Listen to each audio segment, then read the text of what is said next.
We're joined by Eric Ngondi. He is the board chair at the United Disabled Persons of Kenya, and he also has very many other things that he does, and he'll be telling us about them. He's a member of the Africa Disability Forum, representing the youth, plus many other things. Eric, good morning. Yes, good morning, everyone. Asante sana for joining us and for this conversation which you're going to have, and to just get your story, your personal story, and your journey with blindness, plus also getting to understand what the UDPK does and other things that you do in terms of as being a disability champion. The first thing that happens is Janet is going to give you the day's quote. And it's some words that were said sometime. Let's see whether they make any sense to you today and your interpretation of them. They were said in 1972 by Nigerian author Wole Soyinka from his essay collection called The Man Died. And in there was a quote that says, "The greatest threat to freedom is the absence of criticism." The greatest threat to freedom is the absence of criticism. Do you agree with that? I totally agree, Janet. I think where there is no criticism, where there is no people giving feedback, where there is no opinions, then that seems to be more or less dictatorship. That seems to be more or less not wanting to hear what the public has to say. And to me, it's correct. It's a threat to freedom. I know we'll get into your story just like Eric alluded, but just even based on that quote, as somebody who's blind and we're commemorating World Sight Day, do you feel like your voices are heard enough of late, or do you feel like that is still a huge gap in terms of the voices of people with disability being heard in Kenya? Thank you for that. I think it's been a journey. What we can say is that it has been a journey of 1,000 miles, and where we are is different from where we've come from, but we are not yet there. Indeed, the voices of persons with disability is not in every corner, in every space. And if we hear from, for example, the duty bearers, and in terms of even the policies, the program, the activities, do not feature persons with disabilities in all space, in all sphere, in all our lives. So I can say that there have been quite some steps, but we are not 100% yet there. Indeed, that's why, and I'm sure we'll talk about this, that we've had, recently we just had the Persons with Disabilities Act 2025, the National Disability Policy, which has come into place, and even the Kenya National Disability Inclusion Strategy, which is now there. So indeed, we do have, we've made quite some steps, but now what we need to see is the rubber meeting the road, the implementation. Okay. I'll start with a language thing, which is sometimes seems to be shifting. So you want to be, to use the right language. So this is the United Disabled Persons of Kenya. Then there's also the use of persons with disability as opposed to disabled persons. Talk to me about the differences in language. Do they matter to you, if at all? Yes. Yeah. Indeed, Miriam, that's a perfect question. Mariam, No yeah? worries, yes. And I don't know where you pulled it from, because indeed the organization does say United Disabled Persons of Kenya, UDPK. Yes. And at UDPK, we champion, we are the national umbrella body of organizations of persons with disabilities. Indeed, here we are talking about organization owned, run, directed by persons with disabilities. These are their vehicles. These are their organizations. So that's what UDPK is all about. We champion, we lobby, we capacity build persons with disability to champion the issues. The language issue is critical, because here we are talking about disability etiquette. And the language, as they say, language describes many things. Yeah. So in the past, for example, we've used very interesting words to describe persons with disabilities. Handicapped, in Swahili it's even worse, kiwete, you can even compare it to akijiko.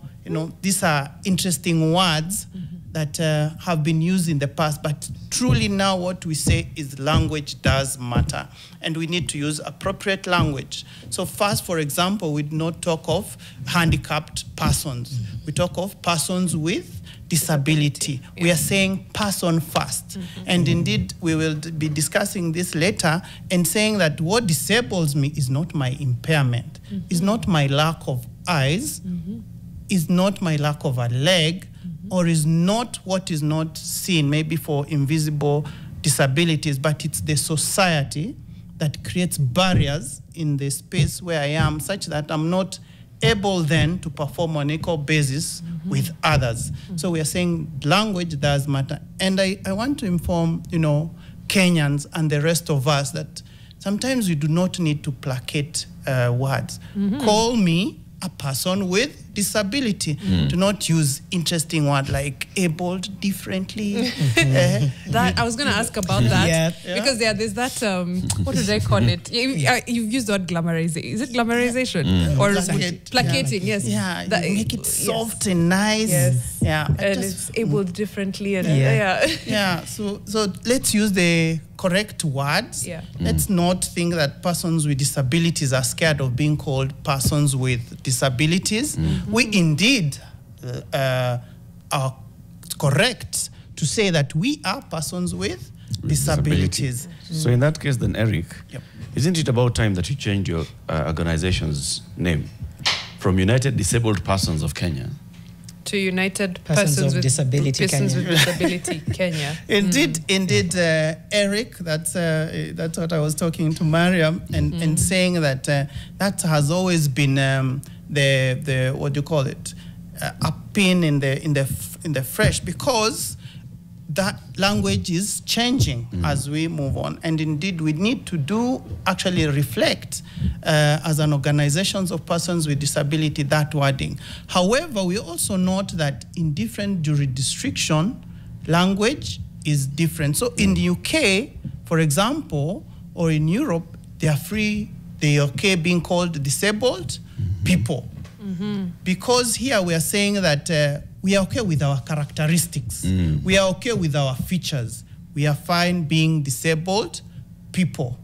And I think that's where, when the Organization of People with Disability, UDPK, was formed in 1989, that's where the space they were coming from.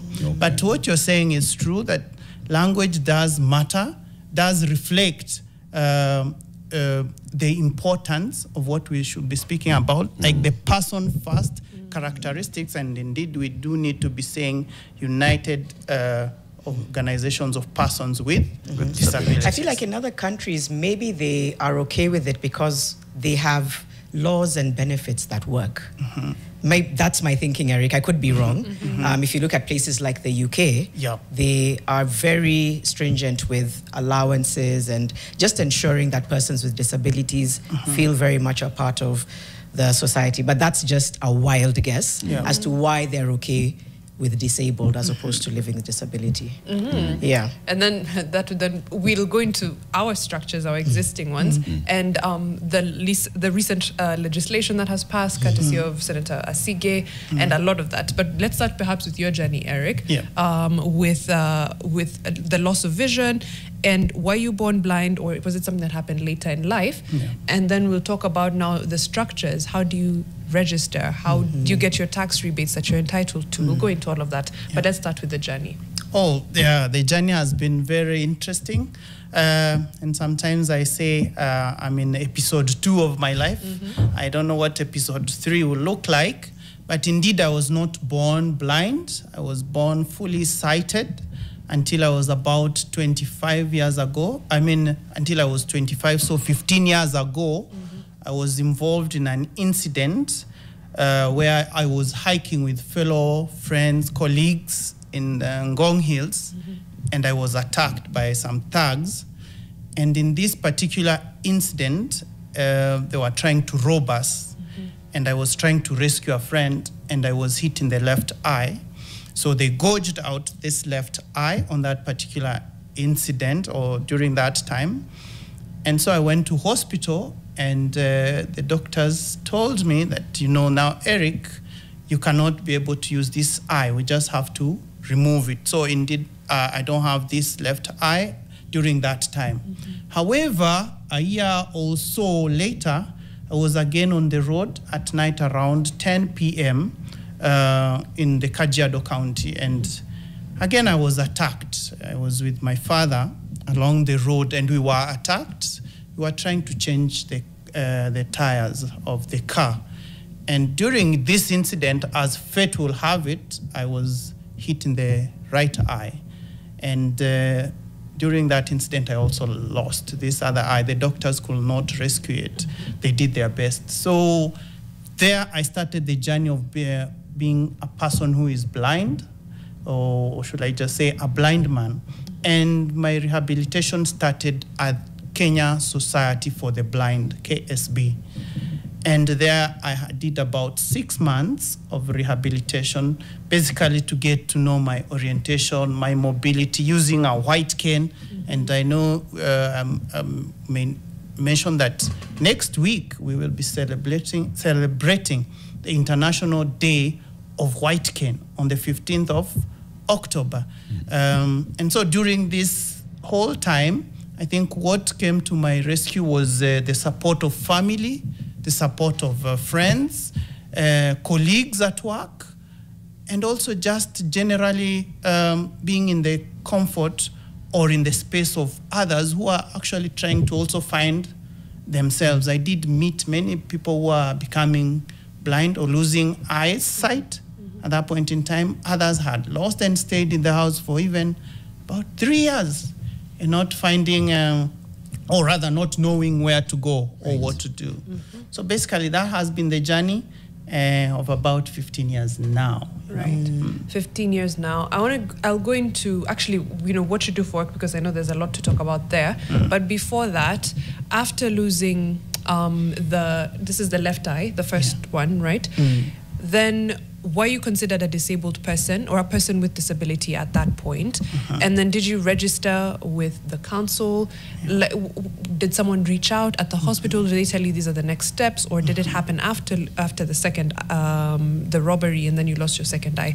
I'm just trying to see how exactly the systems work for persons with disabilities. That's a very critical question, because at that point in time, when I lost my first eye, after coming out of hospital, I went direct back to work.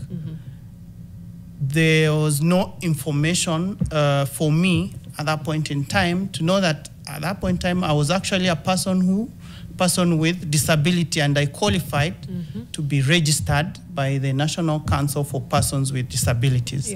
At that point in time, I did not have the information. And I know many Kenyans out there, they actually move and do their things even though they've just learned how to get along with, Yes. They may not have vision in one eye, but they don't consider themselves a persons with disabilities. Yes. So at that point, I didn't know. In fact, I went back to work until I lost a second eye and joined the disability movement at the Kenya Society for the Blind and at UDPK. That's where my capacity was built, and that's where I learned that indeed I'm a person with disability. And by this time now, there's a whole Ministry of Health guidelines which actually now lists all sorts of disabilities that we have in this country.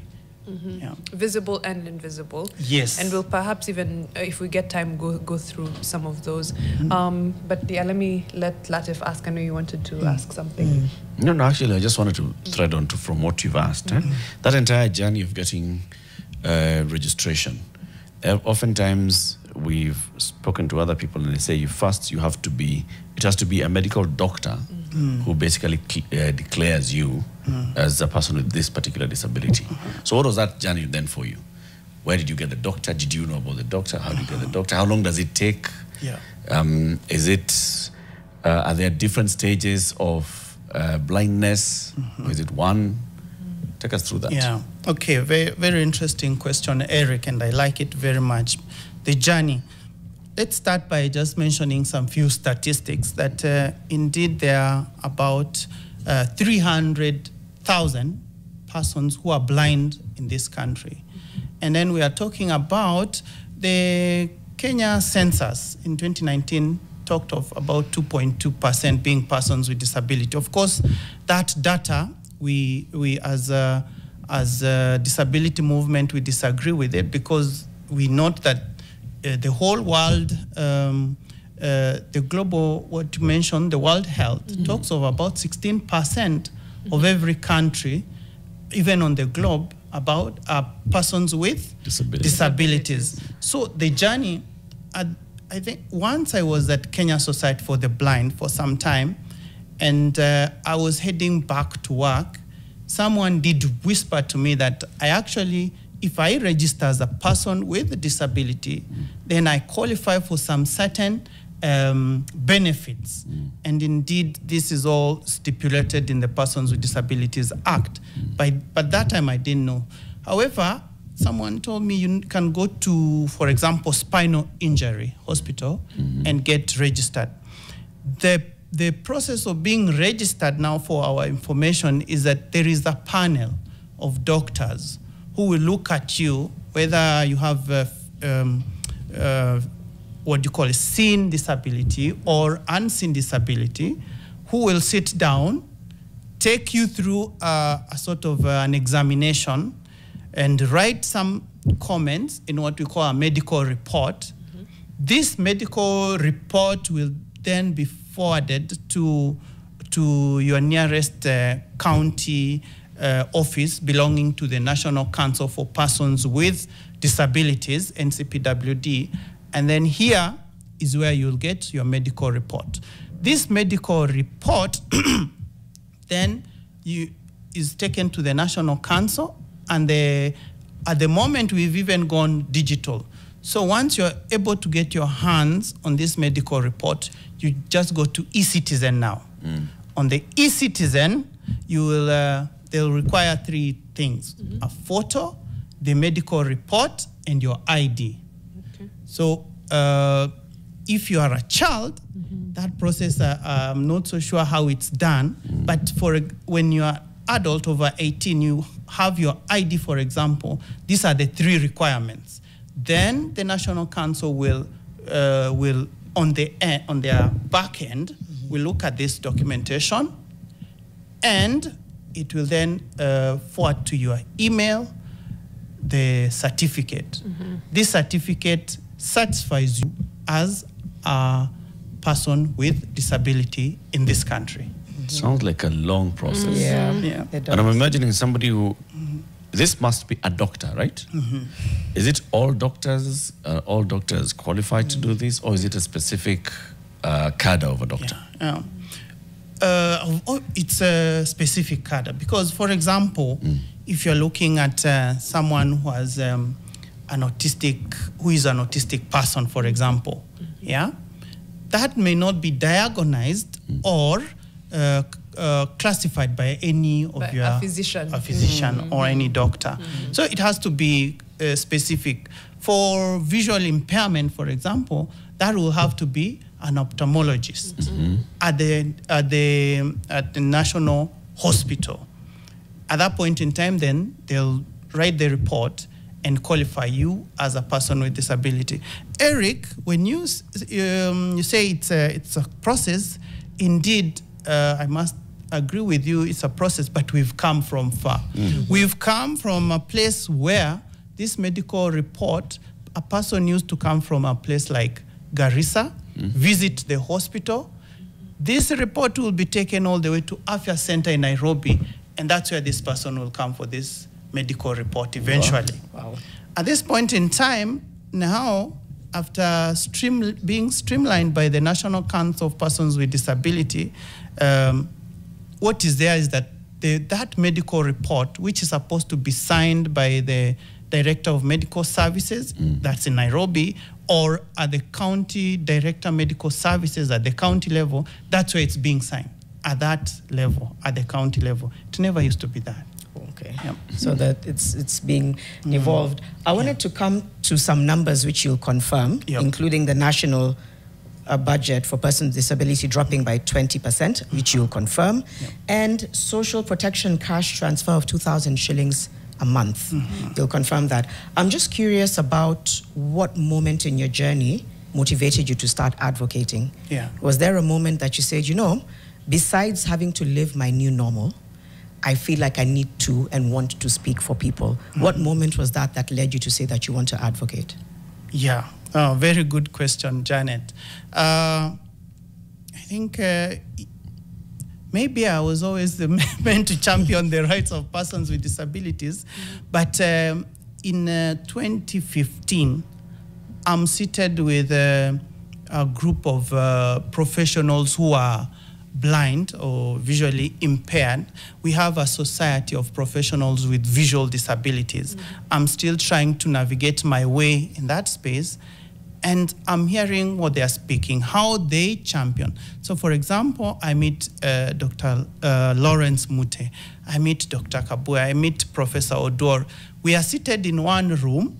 I've just joined this space as a person who just became blind the other day, and I'm listening to what they're talking about. They say we still need to champion our rights. Despite our work, what we usually do on our daily basis, we still need to champion because our space, we are not yet there. In terms of accessibility, we are not yet there. I need, for example, a software which is costing me 120,000 to work, while other person may just need a pen of 10 shillings. I need still to, I need then to champion this space. And for me, that was very interesting. And I thought, I think this is where I belong. I need to add my voice, whatever voice, in this space. And so that's how I slowly joined the disability movement until I am the chair of UDPK now. Okay. Numbers. So again, Eric, you'll confirm 2024-2025 national budget. Yeah. Allocations for disability programs dropped by almost 20%. Is that correct? From what I've read and from what I've heard being spoken by the National Council for Persons with Disability, indeed there've been a big drop. In fact, they're talking of 40% in the budget allocated to disability issues. You know, the National Council is the organization responsible for policies program around persons with disability. Of course, being supported by the Mother Ministry, the Ministry of Labor and Social Protection. So there've been that cut. And the other day we were making comment that on one side we have the instruments, on the other side there is no the resources. So what happened? What happens? And then the second question is about the cash transfer, because I'm asking this to now find out what would a fair budget look like. What is it that you're pushing for? 2,000 shillings a month. And it's not for all. It's not for all. Right? Yeah, the 2,000 shillings for Inua Jamii is for the elderly and persons with severe disabilities. Yeah. Wow. Okay. So, maybe what's the classification of a severe disability? Yeah. Very, very pertinent questions, I must say. For a long time, we've said that that 2,000 Kenya shillings is not enough. Okay, we can say maybe it's a step, but it's not enough because structurally, we know that that 2,000 Kenya shillings does not go directly to the person with disability. In that family of 5, it goes, yes, it's allocated to that person or in that household, but that 2,000, you know, it might go being used into different things in that family setting. So the 2,000 Kenya shillings for that individual is not enough. But then you'll ask me, what is enough? Yeah, that's, I think, a question that I cannot put a finger on now. But I believe there is a way the experts can help us look at that. Again, the issue of who is allocated. We've seen the government progressively grow this number of what, Eric, you're talking about, severe Yeah, and we've always had challenge with that.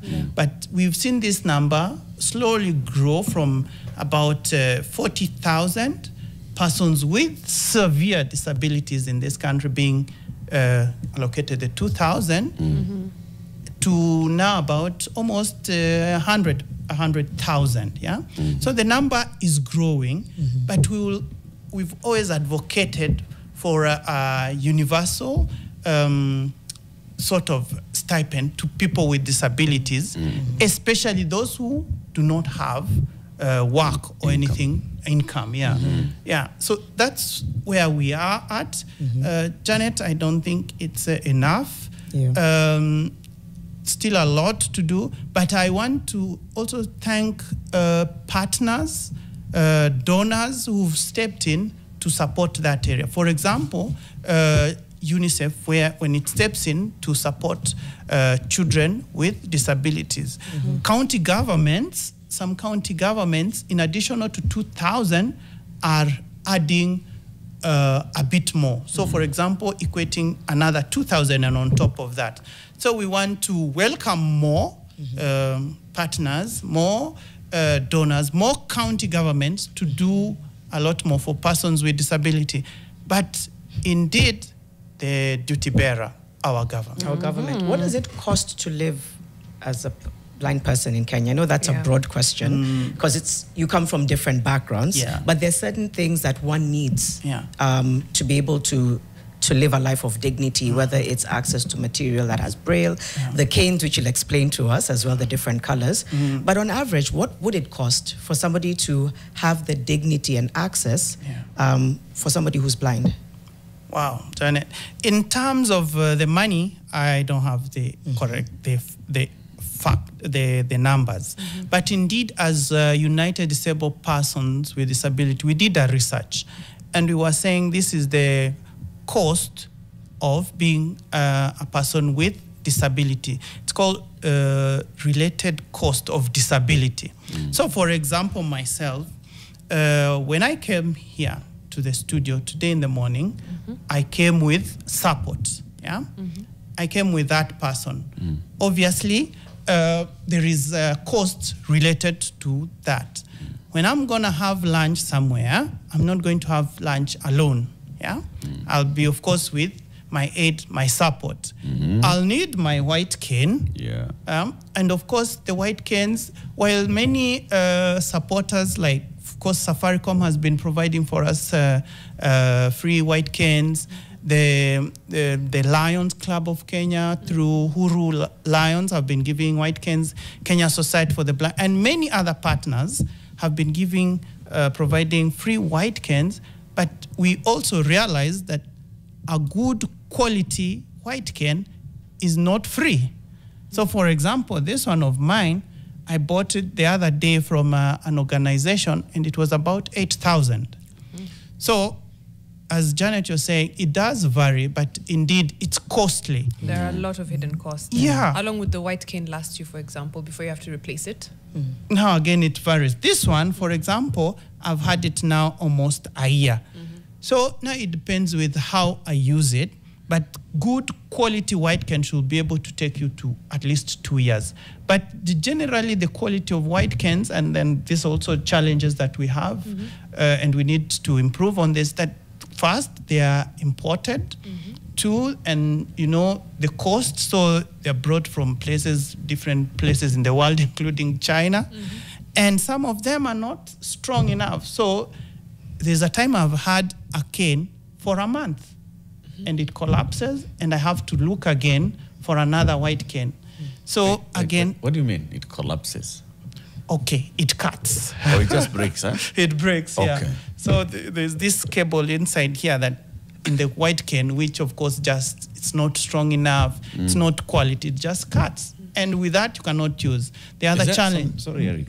Is there something special about a white cane? Is it just a stick that is painted white?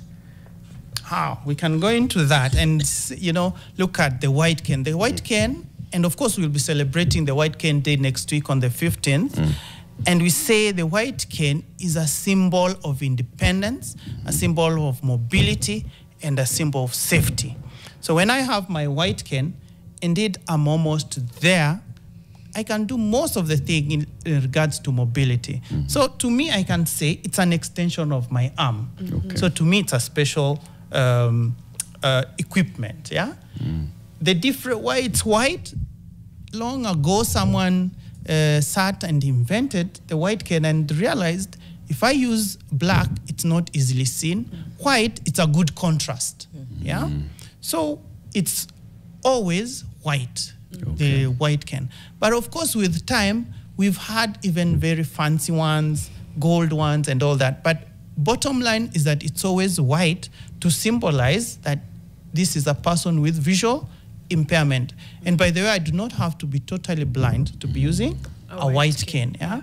And some of people with low vision use white cane. Some people who have different, even invisible disabilities and experience issues with vision, they also carry white cane.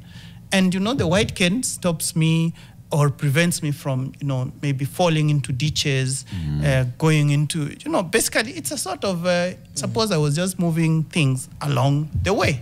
Basically. It's, I think the fact that, one, we don't have much knowledge that it is an international sign, right? It's something, you see a person with a cane, but I didn't know about white canes until this conversation, and specifically the white cane, right? But it's good to know, and it's good to have these conversations.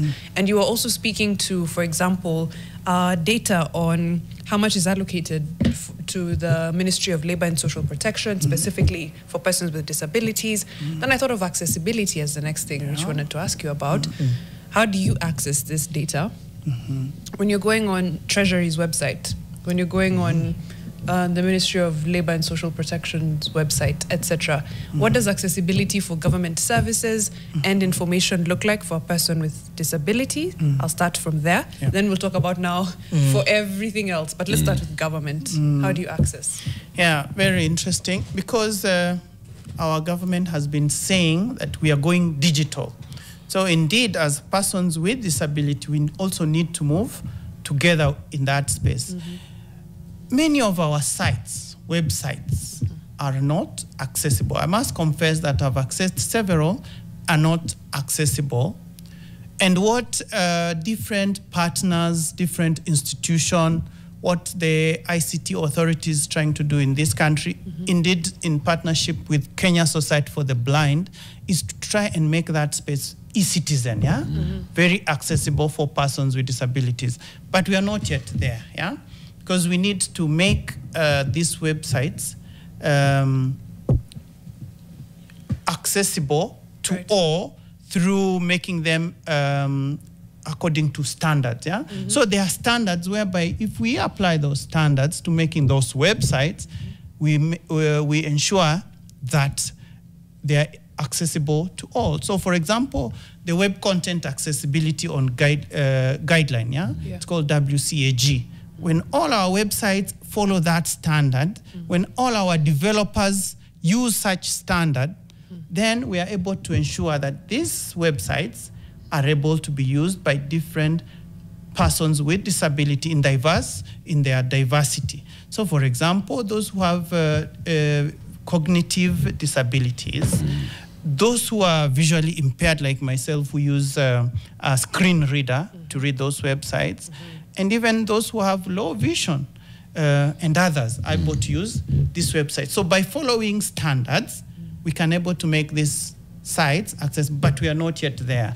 I was going to ask about the screen reader, how much it costs, how many people have access to it, and then what's the alternative? If I don't have a screen reader, is there somewhere I'm able to go and get documents from the Treasury in Braille, for example? I don't know if those systems exist. Yeah.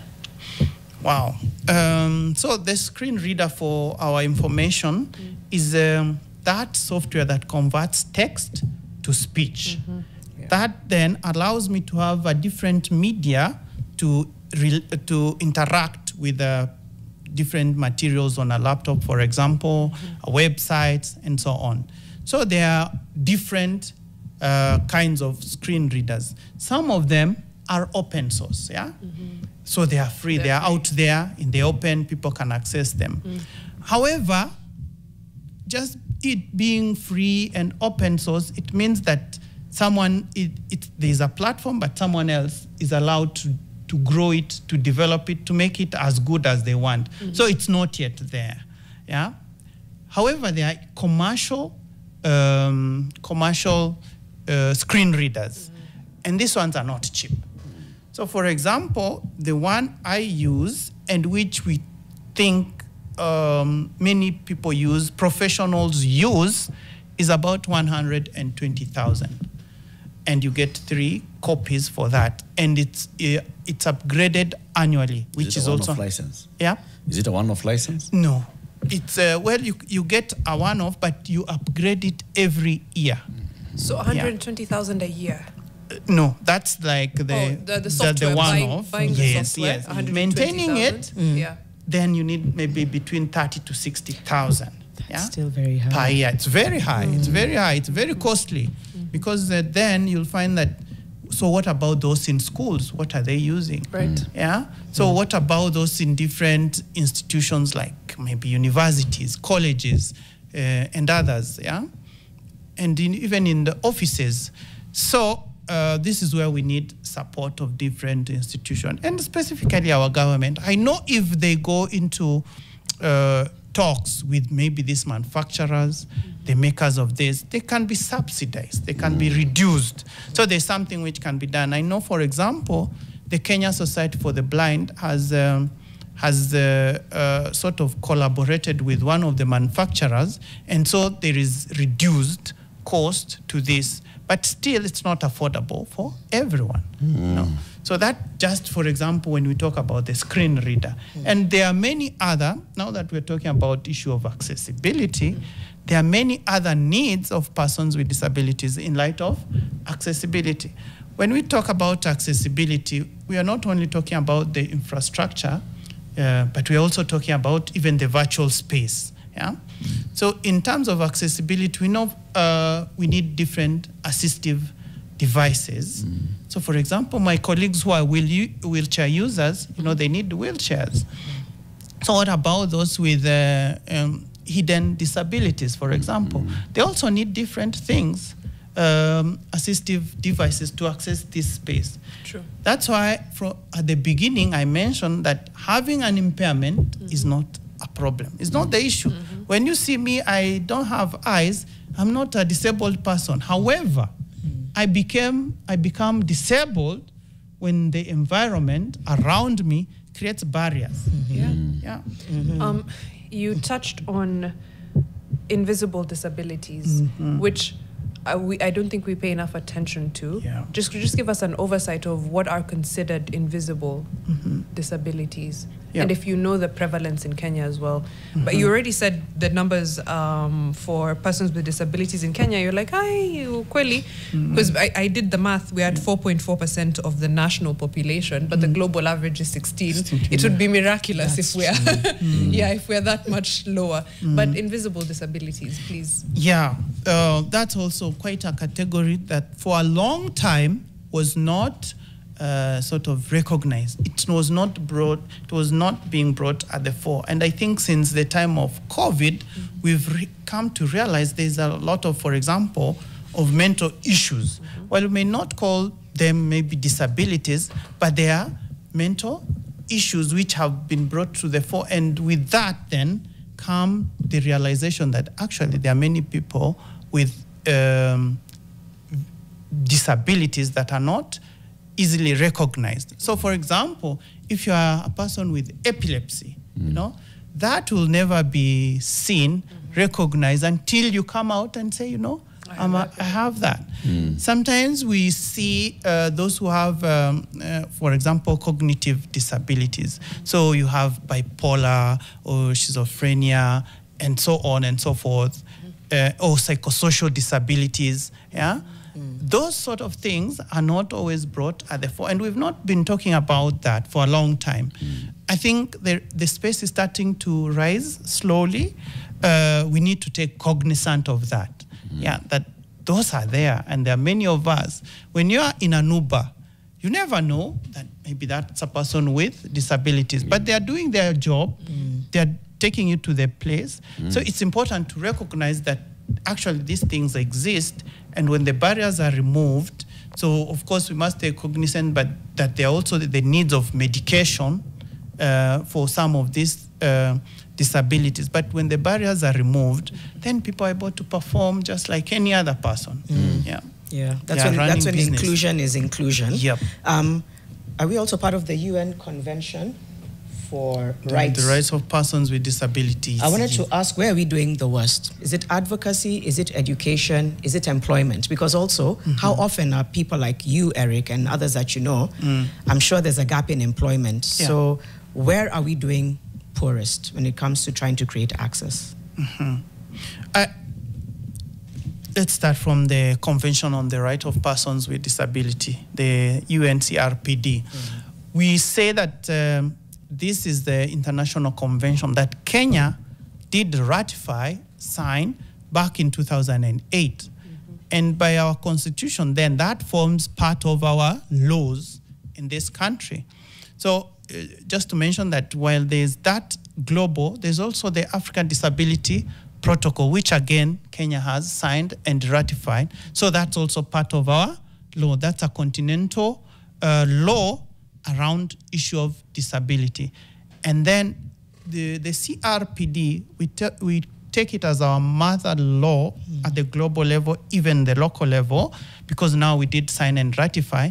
And there are many things within that law that we've not yet achieved. And that's why every year, Kenya reports at the Conference of State Party where we are at in terms of implementing the UNCRPD. So where are we at the bottom? Where are we maybe moving? We are somewhere. I can say that in terms of maybe the percentage, I may not have the correct percentage, but indeed it's what you're talking about, Janet, that in terms of employment, persons with disabilities in this country still are not, do not yet have that opportunity as others. We know, for example, our constitution talks of at least 5% of persons with disabilities to be employed in government, and now the new law talks of even in the business, and private sector. But we know the last statistics or the last data which was collected was we were just at 1.32, and the National Council did another one the other day, and we are about at 1.8%. So we are very far from the 5%. So we see that in terms of employing persons with disabilities, then we are very far. In terms of inclusive education, Janet, you'll agree with me that we still have segregated.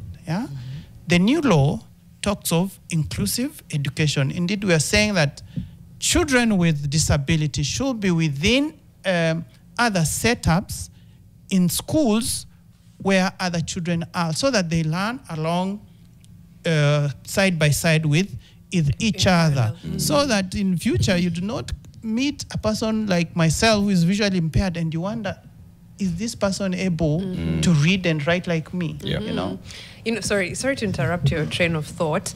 Last year, while we were marking World Autism Day and actually World Autism Month, spoke to quite a number of people within within the autism advocacy, I would call it, I don't want to call it an industry, but you get what I mean. Space, people, space, that's the word I'm looking for. And psychologists as well. And then persons with autism, a few persons with disabilities. And one gentleman in specific said something very interesting to me as far as the schooling component. He said he's been to a school that was integrated, as you've said, should be the case. And he's also been to a school that was a special needs school.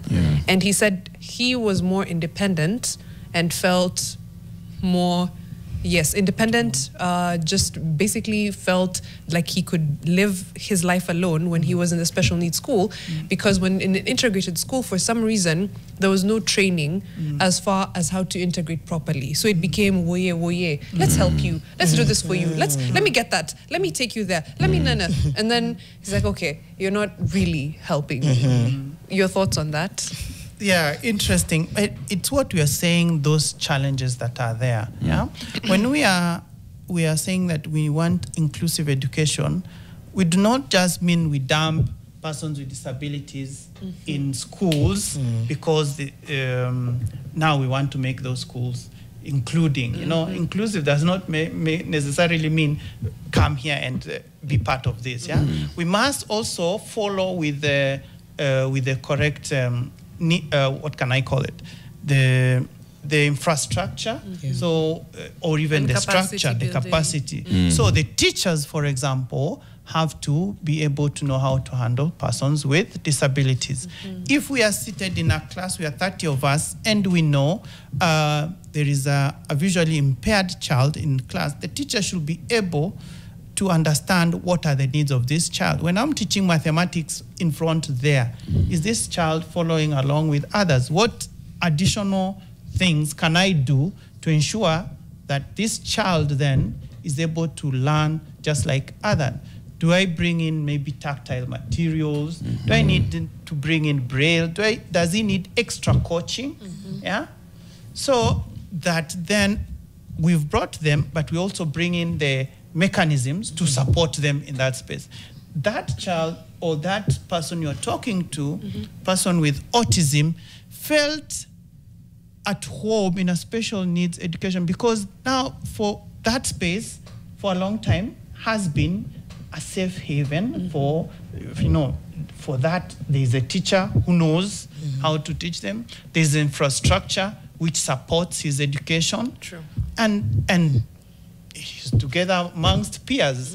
So he felt at home.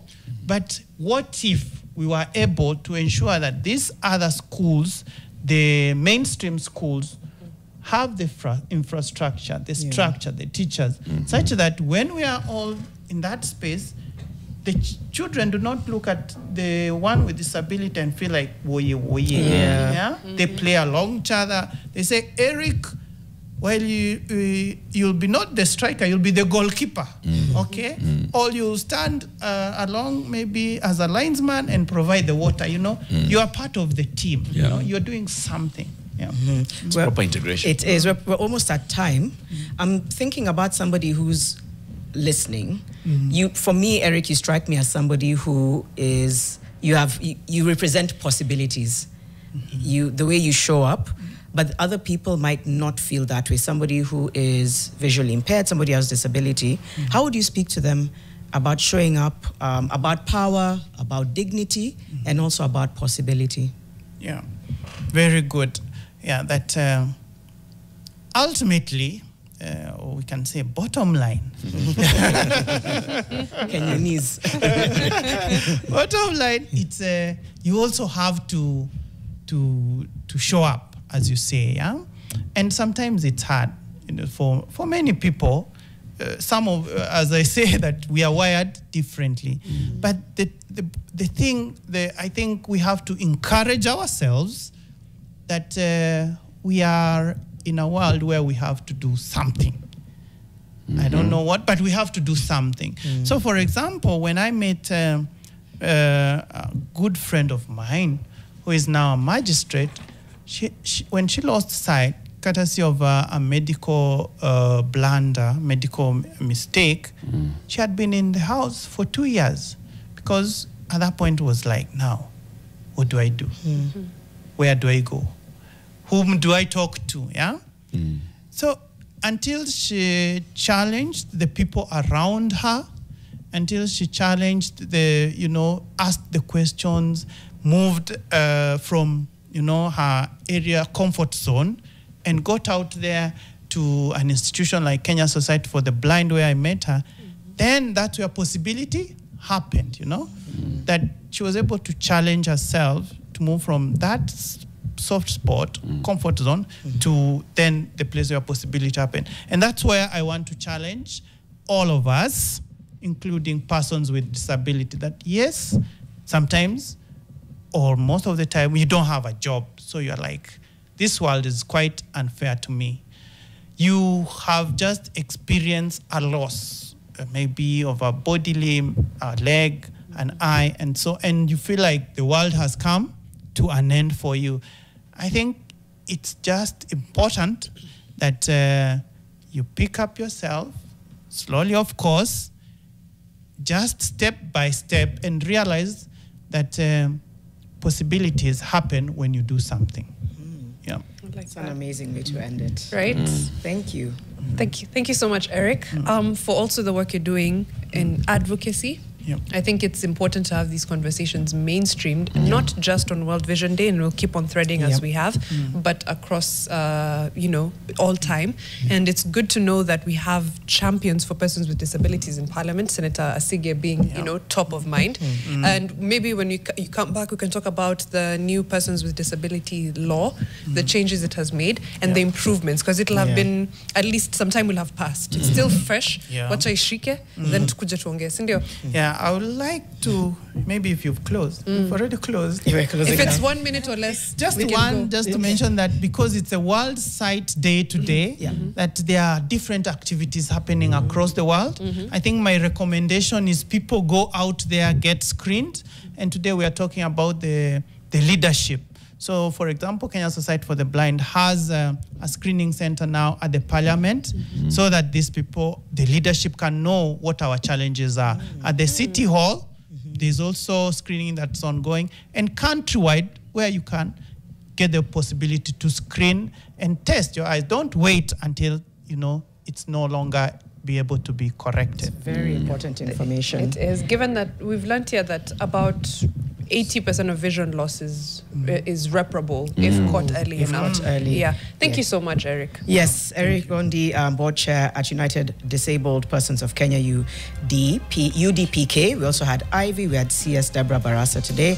Join us again tomorrow, Fixing the Nation, one conversation at a time. Mariam Bishar, Eric Latif, Janet Bogwa. For now, Brian Aseli and Claudia Naisabo on Nation FM, and Wikali and Winnie. Not sure if they're both in, but they're going to be hosting Your World in just a moment. Have a good one. See you back here tomorrow.